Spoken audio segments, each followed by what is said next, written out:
Okay, so the topic today is polarization and the impossibility of hospitality. I'm so grateful to be invited to be a part of this election year series, and thankful to Whitworth for sponsoring this series of truly incredible speakers talking about difficult subjects. So the temptation really for institutions, churches, and so forth when it comes to politics is to avoid the hard questions, to sort of run away from them, and Whitworth at its best runs directly into them. And from time to time, I know Whitworth stubs its toe when it does so, but I'm grateful that Whitworth continues to engage these things. Okay. This is a talk about difference. In a globalizing world, we are encountering difference. Difference that is deep, fast, and close. What do I mean by that? Deep in terms of, it's not just that, Dale and I happen to favor a different sports team, right? It's that we have fundamentally deep differences in terms of our convictions and our ways of life, whether they be political, sexual, cultural. The differences are deep. They're not aesthetic, that I like chocolate ice cream and you like vanilla. So the differences are deep. The differences are also fast. So differences are coming at us quickly by way of phones and social media and even in our lives in the cities. Too quickly for a human being to process. There's an instantaneousness about our political lives that an American citizen would not recognize in the 1920s, the 1940s, 60s, 80s, even in the 90s. There's a speed to it, to the difference. You don't have enough time to process. And then the last is it's close. Difference is close. I can remember when I was a student here at Whitworth, my junior year was the year of 9/11. And for me, my interaction with Muslims at that moment was by way of CNN. They were on the other side of the world. Muslims were largely cartoon characters to me, right? They were sort of B-roll clips of terrorists. But now the Muslim population in America has grown significantly since then, and we're needing to deal with a deep difference these are our neighbors. These are even our family members. So difference is close. So deep, fast, and close. Now, when we experience difference that's deep, fast, and close, political difference, racial difference, sexual difference, what happens to us? It's not just an intellectual experience, it's an emotional, it even can be a bodily experience, right? Our shoulders tighten up, our teeth clench, maybe your hands get a little clammy, right? Your very posture can tighten up. Think about a particular people group that makes you just, So this is the sort of situation we have in a polarizing world. It's happening at multiple levels. It's not just political, it's not just religious, it's not just cultural or racial. Deep, fast, and close. And one of the things that happens when we're encountering this is we have this temptation to what's called tribal politics, where you sort of hoard in on your tribe, your way of life. And what a lot of political scientists are finding is that increasingly our political behavior and thought has actually very little to do with ideas. Right? We're not really talking about the ideas of what should be the marginal tax rate now. When I was a political science major, coming in 1999, the thing political science majors would do, because they were nerds, is they watched C-SPAN, right? And we'd discuss marginal tax rates, and we'd discuss health care, and we'd fuss over what welfare policy should be. And it was about political philosophy, political ideas. What is the state? What is the state responsible for? But what we see in the political environment today is what's at stake in this election is not political ideas. It's my very way of life is in danger. Politics is existential. It's apocalyptic. If we lose, my group of people are in danger. Okay? So politics has shifted from one of ideas, policy, to one of identity. And so we come together in tribes. Now, how do we deal with difference? How do we respond to it? There's a number of sort of classic human responses to difference. The screen's a little tough to see. I'll read them out for you, don't worry. First thing we do is we dominate the difference. This is an option for those who have some power. You can just dominate the difference. That's a classic. You can exclude the difference. So you might cancel or marginalize the difference. It's one way to solve it. Another is you assimilate the difference into you. So you come up with some sort of mechanism by which you assimilate the difference that's causing you discomfort. Fourth would be retreat. You run away. So fight or flight. You run away from the difference, whether that be to the suburbs or to a state that is blue to your comfort or red to your comfort. But you sort of do a sorting. Another one is moderation. So this difference is making all of us uncomfortable. So how about you sort of sand off your rough edges, and I'll sand off some of mine, and we'll kind of find a way to just kind of moderate everything. I'm living in the Midwest now, and that's kind of how they do it there. As opposed to New York City, fight it out. A sixth one that's interesting is you romanticize the difference. So you can hear this sometimes more on the left wing of you sort of talk about kumbaya and rainbows and celebrating diversity in a sort of romantic way, but you don't actually take the pain of difference seriously. You know what I mean? You know what I'm talking about? Sort of you romanticize the experience of difference, and you ignore the pain or the difficulty or the hard choices that are actually involved. Another one is you sort of paternalize the difference. So the difference might be weak, and you imagine, well, if we just help these people, if we're just generous, eventually they will grow up, they will civilize, and they'll become like us. But we're going to do it sort of gently. So you kind of paternalize them. 8, you just deny the difference. You just sort of live in denial. That's increasingly difficult. It's hard to find people who just deny that there's differences in America. But you know, maybe there's one or two of you struggling with that, and hopefully we can help you with that denial. The next would be sort of a distant tolerance. So I'm sort of a live and let live, a laissez-faire. You do your thing, I'll do my thing. But it involves sort of a distance and a lack of care. And the last one is assimilate. Now, it's not a mistake. I have it up there 2 times. The first one is you assimilate the difference into yourself. This one is to relieve the tension, you recognize that your difference is a problem. And so you try to assimilate into the whole. So maybe your religious beliefs are upsetting to others, so you try to sort of fake your way in and fit in.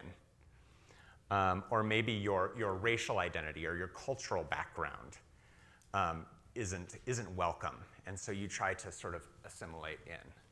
But the idea is that you take on the task of making everybody feel better. Okay? So these are sort of the classic ways in which we deal with difference. And by and large, while they're all different, they do have a common thread.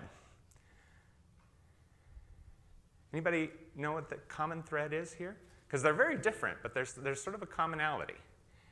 Not actually deal with the issue? Yeah, they don't really, yes, they don't actually deal with each other. That's really wonderfully put, actually. I like that. They see difference as a problem to be solved, in large part. So we'll get more into it. That's a bit of a teaser. So, and amidst this crumbling of democracy and fears about democracy, political philosophers are starting to ask, how is a democracy renewed? One political philosopher from Princeton, Jeffrey Stout, he's a pragmatist. He sort of says, he asks, what streams will renew our democratic life? Because things are drying up. And he, being a very optimistic American, he wrote this in 2004. I don't know if he would still say this. He optimistically said, essentially, we Americans will renew ourselves because we're Americans. And in and through democratic life, in and through our participation in democratic politics, we will learn to live together. It's in the practice. So he's a pragmatist. So he believes you sort of learn through practice. I'll let you guys decide if you believe that America can renew itself.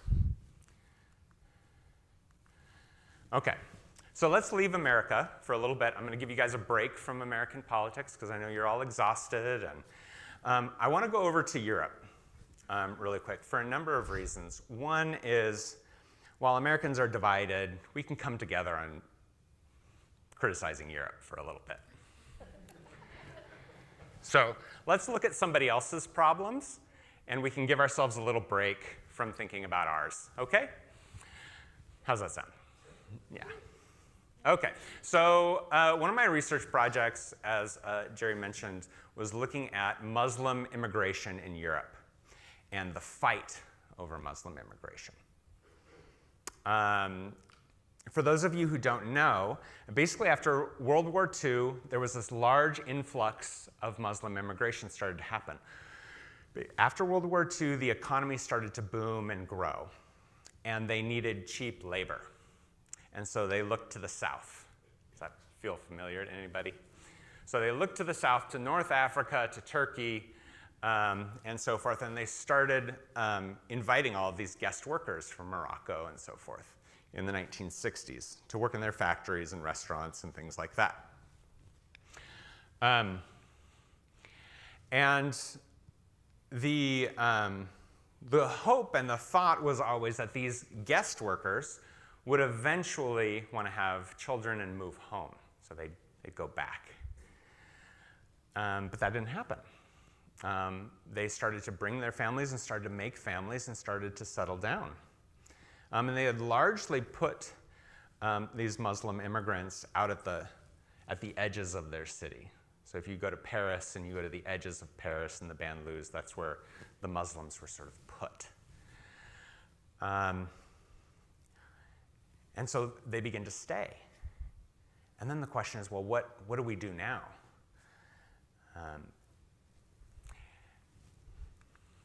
I want to talk just a little bit about what happened in the Netherlands and how they handled it.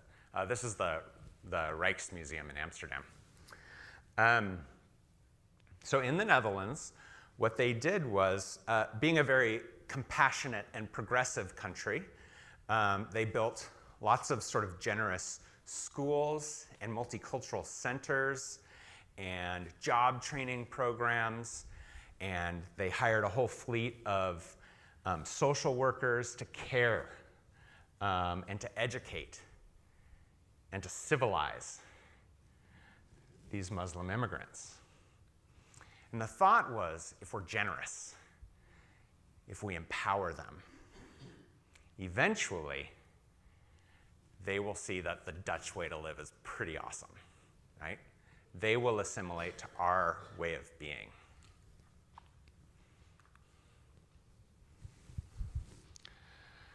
I'm going to skip this.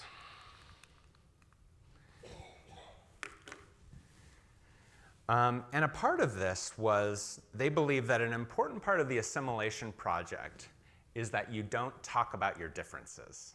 You don't debate. You never criticize someone who's Muslim. Is sort of a regime of political correctness in the 1980s and 90s. Let's just not talk about immigration. But in the late 1990s, the Dutch people started to get frustrated. There was issues with crime. There was increasing issues with terrorism and delinquency and things like that. And so this sort of bubbling up of conservative resentment started coming.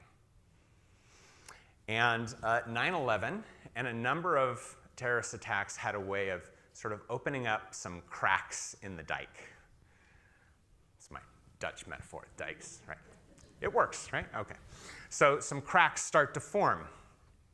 And anyone know who this guy is? This handsome fella. This is Theo van Gogh, the great-grandnephew of Vincent van Gogh. And he was he was an artist, a filmmaker, and a cultural provocateur.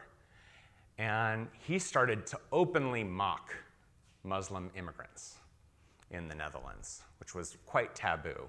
But people started to follow him and say, actually, this is something we need to get serious about. We need to push back. And in 2004, he made a film. He made a short film called Submission. And Submission features 5 Muslim women, and they're praying. They're praying to Allah. They're crying out to him about being abused by their Muslim husbands. That's the film. It's just 5 prayers. They're crying out to Allah for salvation.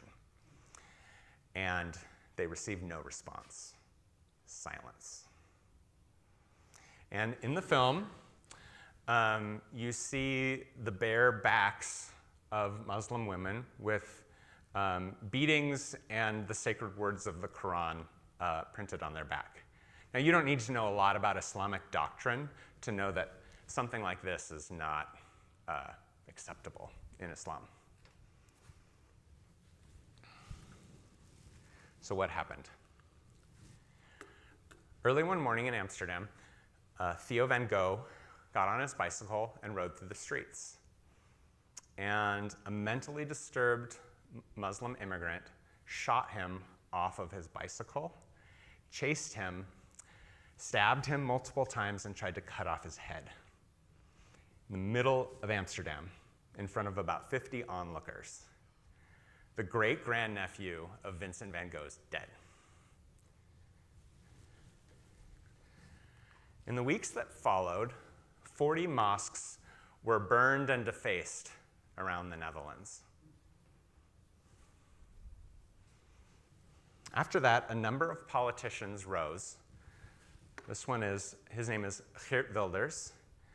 And not just a flash in the pan, friends. This man wants to ban mosques, wants to ban the Quran. And you know who leads the most popular and powerful political party in the Netherlands? He does. Wants to ban the Quran. Now, when you think of the Netherlands and Dutch politics, what do you think of? Marijuana, prostitution. It's a progressive nirvana, right?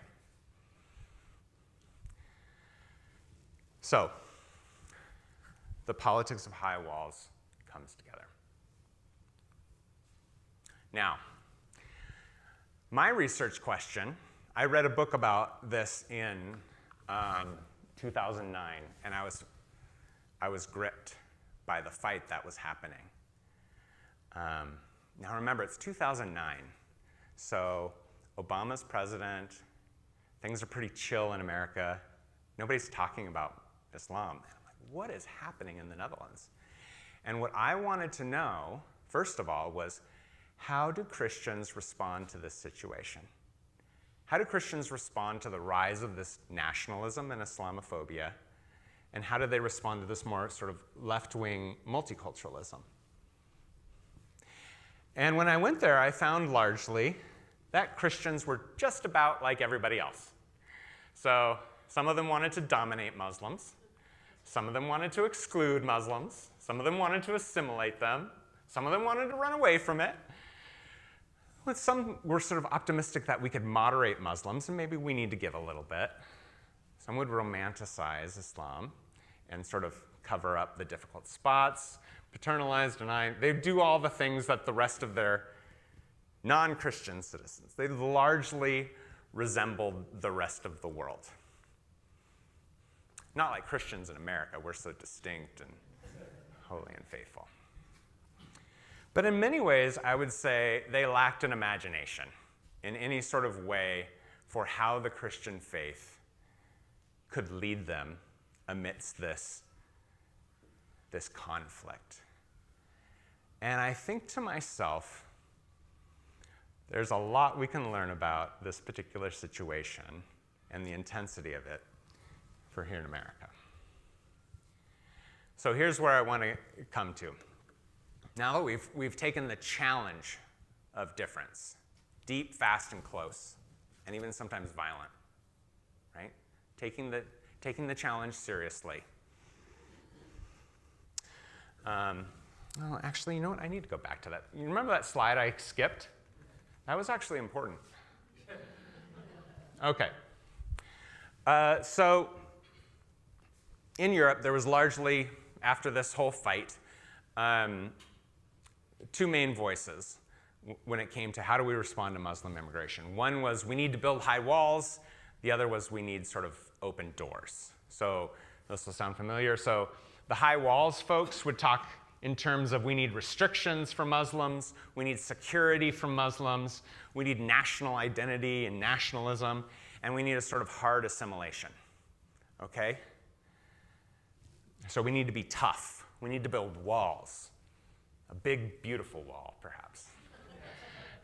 And then the other side was we need to have a posture of openness. We just need to be more open. We need to be more generous.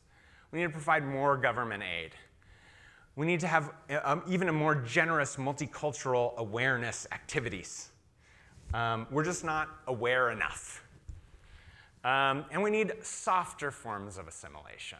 So we need more social workers to sort of generously and slowly take these people along to realize sort of the progressive secular nirvana that is Europe. So one solution is a carrot, one solution is a stick. Okay? Both of them agree that Muslims are a problem that need to be solved, though. As much as they fight, they both agree Muslims are a problem that need to be solved, and they both look to the state to solve their discomfort. That's another important thing. You know, when you experience difference that's deep, fast, and close, one of the temptations is to ask the state to help you. I feel uncomfortable. Please, political party, what are you going to do about my discomfort? Right? How are you going to deal with these racist white people? How are you going to deal with these gay people that make me uncomfortable? You look to the state to help you with that discomfort. So we have the politics of high walls and the politics of open doors. Now, I've been kind of hard on them, but there's actually, both sides are making some really important points. The state is responsible for security, right? Terrorists should go to jail. We need to have law, we need to have order. In my own home, I have walls and I have a door that I lock, and that's appropriate. That's sort of a role, the role of parents. My wife's really good about reminding me to lock the door. We lock doors. That's part of our responsibility. But that's not what makes our house a home, that we have locked doors. That's not the most important thing in our house. So walls matter to an extent, but also having a door that opens is truly important. We should have a posture of hospitality, especially for asylum seekers who are suffering. So the Syrian civil war, yes, absolutely, we should have a level of generosity to those who live outside of our state. So there is some value to both the high walls and the open doors. But the problem is that neither of these things does a house make. Like, when you think about your home, the most important part of your home, I would argue that it's the table. I would argue that the table is the most important part of your home. And that actually has an important thing in terms of how we think about how we structure our homes, our churches, our universities, and our government. That yes, walls and security and limits matter. Absolutely. And yes, generosity and openness matters. But what neither the politics of high walls or open doors can do, Neither of them can teach you how to stay at a table with deep difference. That hurts sometimes. They can't provide you with that.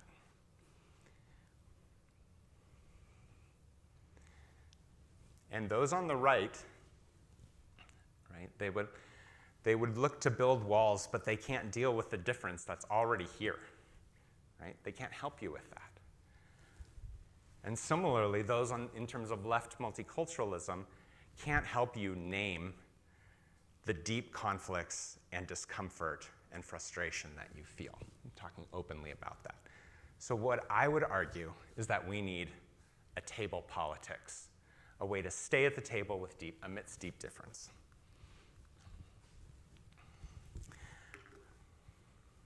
Now, as Christian politics, I'd like to believe that it should have something to do with Christ. So we're going to talk about Jesus. Is that all right? Okay, because I think that what Jesus offers us is a kind of strange political hospitality. When I read the Gospels, I see that again and again and again. A strange political hospitality. Just a couple of images from Jesus for us to wrestle with this morning.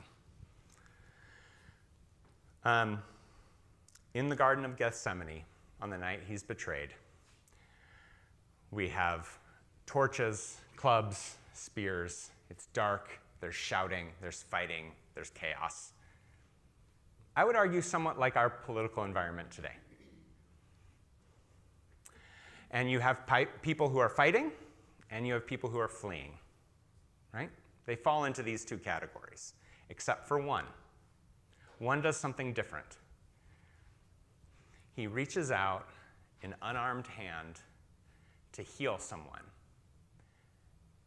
And the person that he heals is not on his side. The person that he heals has come to bind him, has come to take him away.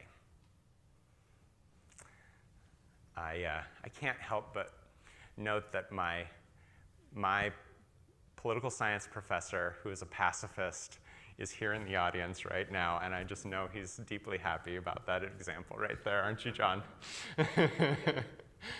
So he heals not simply the one who's on his side, but the one who's coming to bind him. An interesting, confusing, strange hospitality there.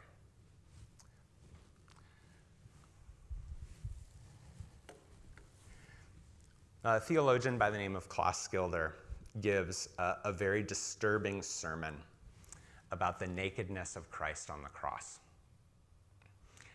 And he says it's disturbing because, of course, we love and worship Christ. He is our Lord and Savior. And to spend time pondering his humiliation is disturbing for anyone who follows Jesus. And he notes that, but he says we must. We must think about this. And what he has to say is that the soldiers that took his clothes from him, they imagined that they had exposed Jesus as a political failure. That all of the fanfare had been washed away, and they exposed him as a fraud. What Schilder says is actually his nakedness is more powerful than that. He says what Christ did was actually expose all of us. That when we ponder the cross and his nakedness, he pulls away our clothing, and we have to look at ourselves and confess, I participated in this. Now, one of the things in our tribal political lives is we have a way of, well, the term would be othering other people. These other people are uniquely evil. These other people are uniquely strange. These other people are uniquely confused. It's as if they're sort of aliens who dropped out of the sky. And for those of us who ponder Calvary, we have to confess that any evil or violence or difficulty that I see in my political neighbor, I have to recognize it's also in me because I've been exposed by the cross as well. Now, at this point, Schilder's sermon is quite the downer, right? But here he turns and he says, "But blessed be his name, Christ does not leave us naked and shivering in our sin. He clothes us with himself." He says it's important to think about the fact that when we sinned in the garden, God made clothes for us. The last thing we did to God was take his clothes from him. And he did not return the favor.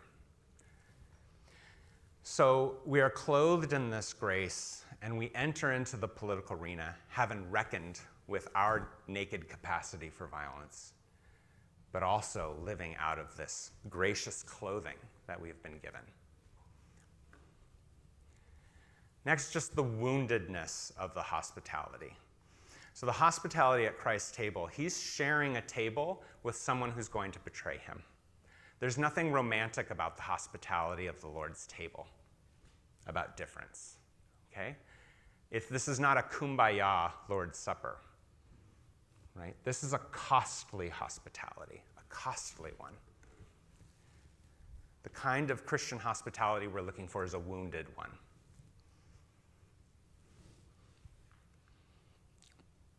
So what Jesus offers us is some alternative postures and practices. Remember how I talked about our bodies tightening up and our teeth clenching? What Jesus offers us is a way to lower our shoulders, open our hands,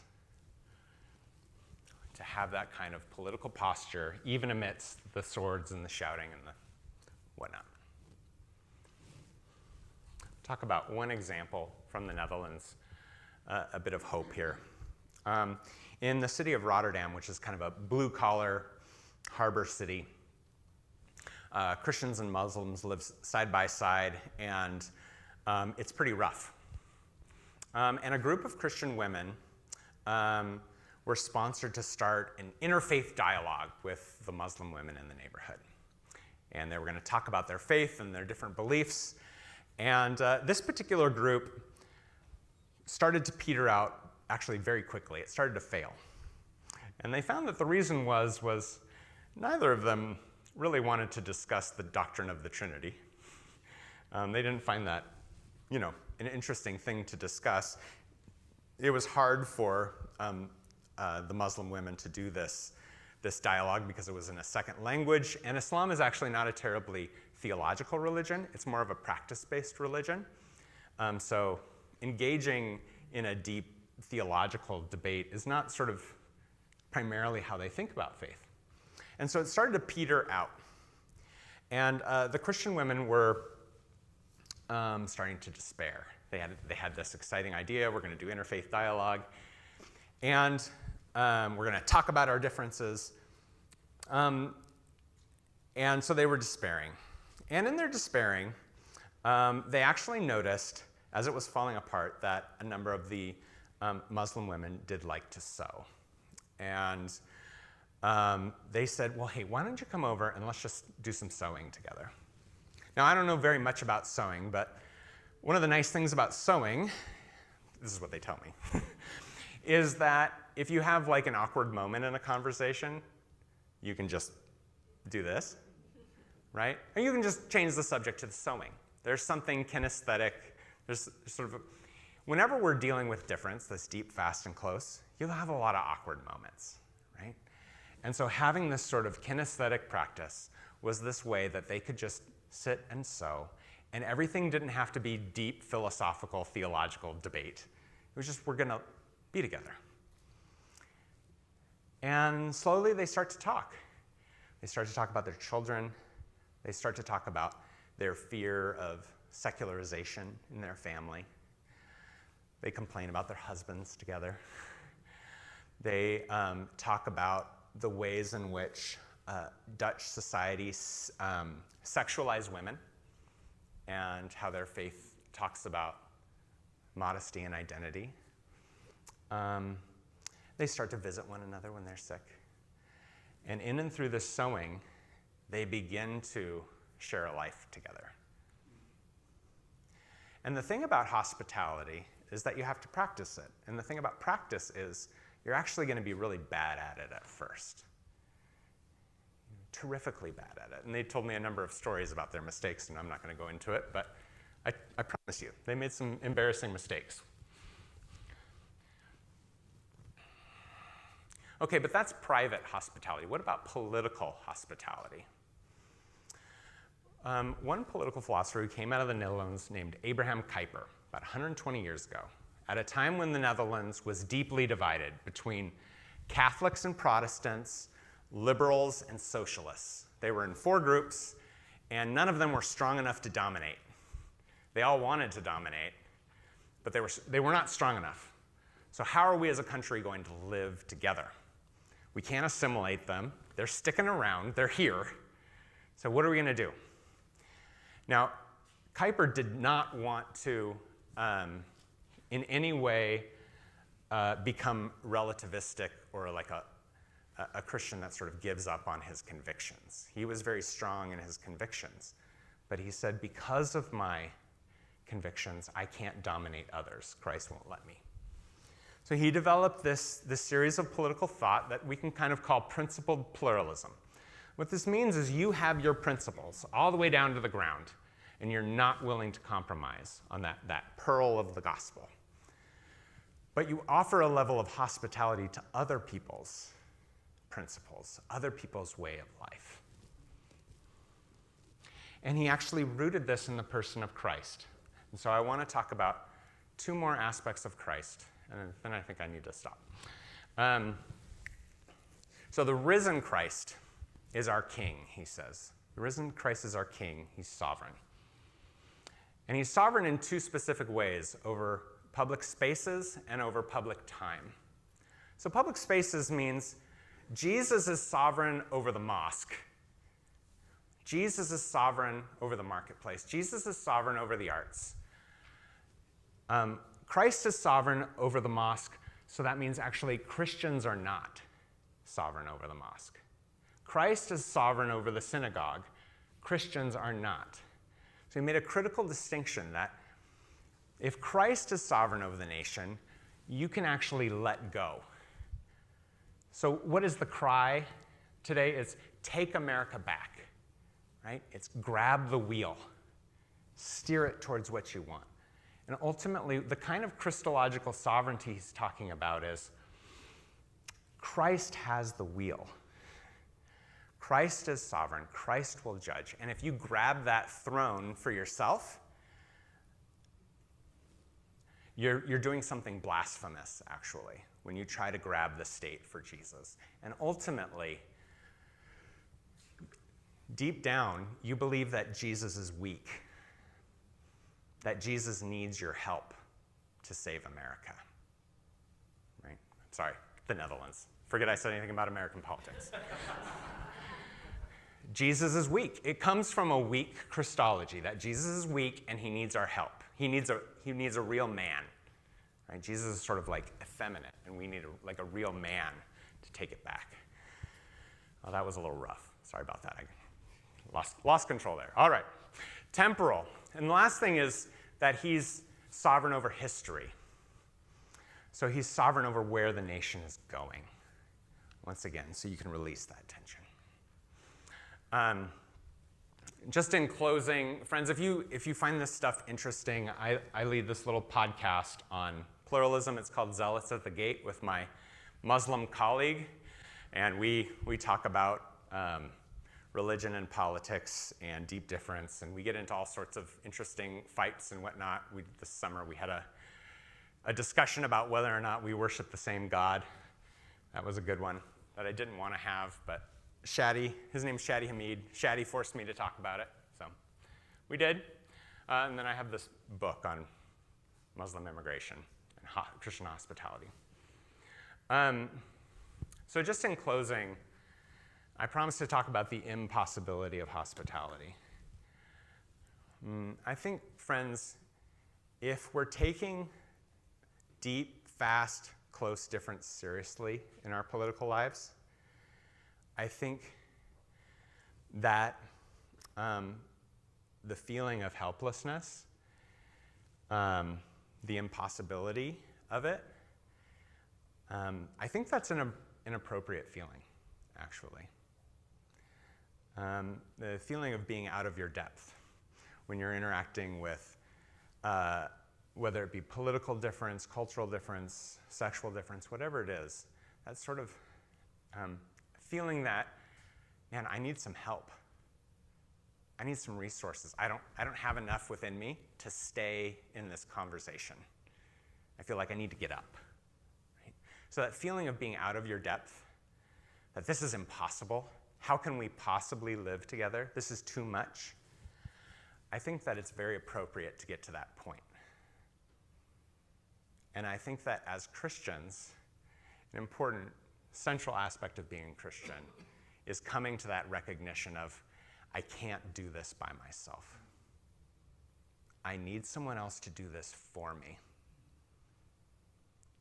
And ultimately, the Christian faith is built around that sense of need, a recognition that it is only in and through Christ. It is only that he clothes us, not that we put on Christian clothing, but he's got to clothe us with himself. And in and through that, we begin to see difference not simply as a problem that we need to solve, but actually as an opportunity to grow in the likeness and grace of Jesus. Thank you all.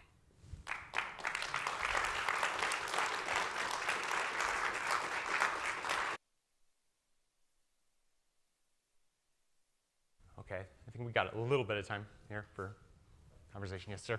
So that was fascinating, thank you. And the 10 ways that we've got differences I thought was quite enlightening. How do you map Paul's approach to those under the law I become one like under the law, to those outside of the law I become outside of the law? How do you map his approach to those 10? What's his name? Paul. Oh, Paul. I've heard of him. The Apostle Paul? I think he's got a future. Yeah. The Apostle Paul. All right, so what does Paul say? Well, basically, to those under the law, I become like one under the law. To those outside of the law, I become outside of the law. I become all things to all people, so that I may win some, right? So how would you map Paul's approach there to raising those differences? The 10 you highlighted that we typically do, which match and which don't, do you think? Yeah. Okay, so I think what Paul's, oh, repeat it. Yes, sir. Hey, Bill. Okay, so the question is, Paul's talking about, I become all things to all people through Christ. And I think what's interesting about that passage is the kind of safety that Paul feels in Christ that enables him to engage with all of these differences. So the kind of sort of identity, I'm strong in Christ. And in our political lives today, we've got a lot of fragile identities, right? A lot of fragile identities, that brittle identities. And so the kind of freedom that Paul's talking about here, it's important to define what Christian freedom is. If I take a fish and I throw it onto the grass and say, you're free, right? That's not a great freedom, right? What he's talking about is the kind of freedom that we see in Psalm 1, where the psalmist talks about a tree that's planted by a river. And that tree can grow, and the wind can blow, and it's dynamic, it develops. As opposed to a dead leaf that is blowing wherever the wind goes. So Paul is not saying, I'm going to blow wherever the wind goes, but he's saying, I'm rooted in Christ. And because I'm so safe in him, the differences don't threaten me. I'm sure there's way more to that text than me. You're asking me to reflect on a text I haven't wrestled, but I think that's some, yeah. Help me, Jerry. Paul says, I'm going to accommodate as much as I can to Jew, Gentile, rich, poor, whatever, so that I may win them. What does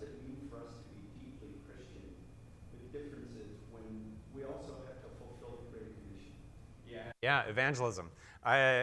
So I get this question a lot, and ultimately what I want to say is, if I want to tell people about the hospitality of Jesus, if I want to tell people about the love of Jesus, which I do,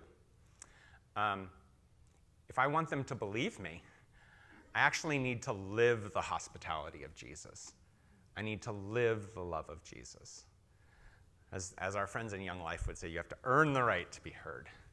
And so a sort of ethical response to deep difference, a hospitality, is the beginning of an opportunity to share. And I have a lot more to say about that, but I won't. Sure. Yeah. What I often find more difficult in my day-to-day life is not as much people who are very different from me, say Muslims or immigrants or whatever, but people who are in my family and in my church and who maybe have a different thought about how we should approach those broader differences, and who maybe have a different idea about how Christ should be represented in a pluralistic society. How do you think about that kind of difference and hospitality in the family where there's different? Yeah. So difference within our families or maybe our churches. So I speak with a lot of pastors who are incredibly exhausted at this point by our political lives. And obviously within the church, there's a huge conversation and a lot of resources for how we deal with that. But specifically in the family, my friend John Inazu wrote this great little book called Learning to Disagree. You can read it in an afternoon. Lovely. And he has a number of really great points about family disagreements. But in large part, he actually says, don't talk to your family about politics. Just don't do it. And honestly, I think part of it is thinking about, like, what is a family for? What is a family for? And what are you wanting from your parents when you fight with them about politics? It's often not about politics, is it? At least for me, right? It's about something deeper. A lot of times when we fight about politics, we're really looking to connect, and we're feeling lonely. And when we don't have a sense of community, we kind of bind ourselves to a cause. And so by and large, thinking about what is a family, right? Is it a political action committee, right? Is that what you want from this thing?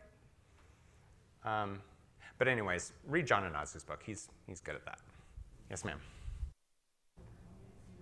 First, I'd love to hear you expound on in your dissertation and conversation about do we worship the same God? Yeah. And also, my perception is that Jesus never said he wanted to be king. And so when we have given the whole spiritual entity of the Trinity that kind of nominee, does that prevent us from having some familiarity with other things? That kind of That kind of name, Oh, king? how we identify. Like, should we call Jesus a king? Yeah. Oh, okay. Okay, so the first question was, she was wanting me to talk about how Shadi Hamid and I talk about, do we worship the same God? And I'm going to totally punt on that one and just say, listen to the podcast because it's an hour long, and it's a complicated thing, and I don't think I can do it justice. On the other one, should we call Jesus a king? Is that because king is sort of a domineering language? Is that, yeah? Yeah, okay, so wonderful. So this theologian, Klaus Gilder, when he's talking about how Jesus heals this man, he gets really creative with the passage, which is sometimes okay. This time we're gonna allow it, okay?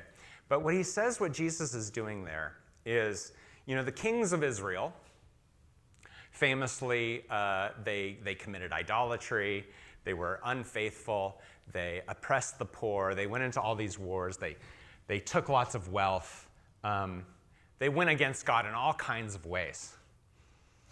And what Schilder says is Jesus is of the line of David, and he's the last true king of Israel.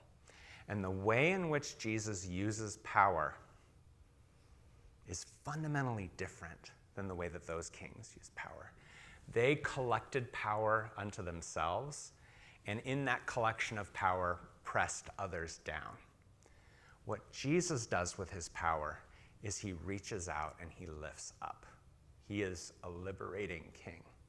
And what he offers us is a new understanding of how we are to relate to power. Everyone in this room has power.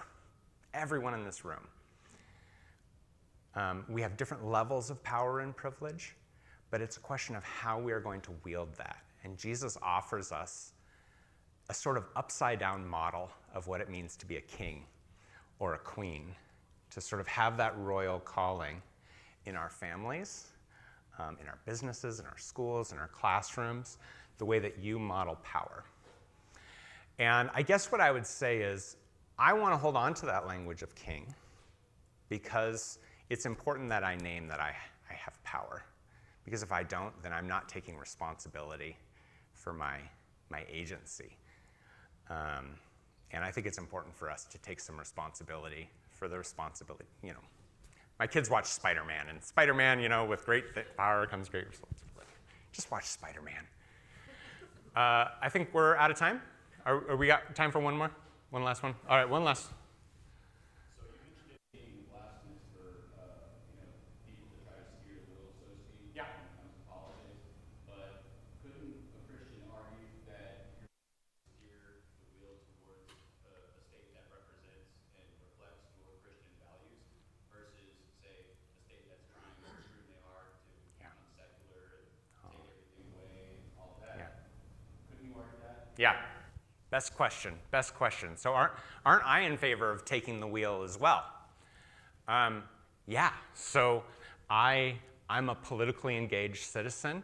I have issues that mean a lot to me. I'll give you one: abortion. I hope I don't lose some of you. I'm very pro-life, and I want the state to protect women and babies, right? I want to be generous and protective. That's important to me. And I want the state to honor that life and to protect that life, because I think that's like the fundamental responsibility of the state. And I want to bring my Christian convictions in, even though I sort of recognize I'm probably going to lose that fight. I don't see a pro-life agenda winning anytime soon. So I've processed what it means to lose my entire life around this issue of abortion. I could have chosen another one that might have gotten me more followers in this room, but there you go. You can deal with that. So yes, I do bring my moral convictions to the state, and I do want to steer the state a bit towards that. Okay? This is a more complicated issue, but it's a distinction between